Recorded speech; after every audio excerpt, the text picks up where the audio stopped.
Massive claims of toxic water on a U.S. military base, with many fearing it's leading to a wide range of cancers. It's an issue NewsNation has covered multiple times in the past. Camp Lejeune at the center of a landmark study on contaminated water.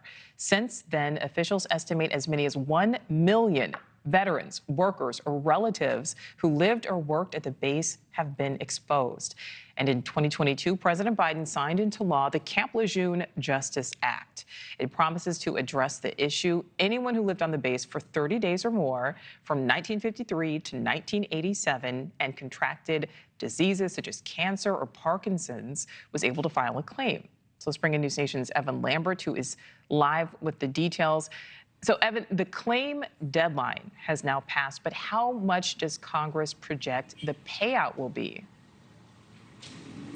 The U.S. government, Nichole, expects to pay out $21 billion or more related to these claims at Camp Lejeune, stemming from the toxic water there.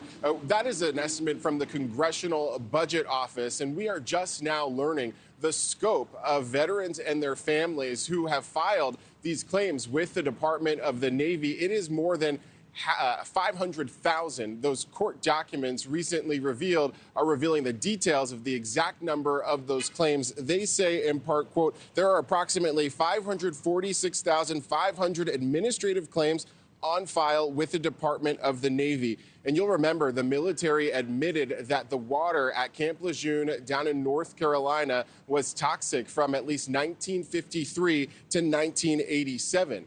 Earlier this year, we spoke to a man who says that his 9-year-old daughter got leukemia. He believes that that's attributable to the toxic water there at the Marine Corps base. She later died. Listen. We knew there was a fuel problem, contamination problem on the base that they tried to hide, and they hid it for a long time. And it's starting to reveal itself now. They can't argue with these numbers. Nichole, as you noted, more than 1 million people may have been affected and have diseases related to that toxic water, potentially cancers and things like Parkinson's, as you mentioned as well. Nichole. All right, Evan Lambert live for us there in Washington. Thank you.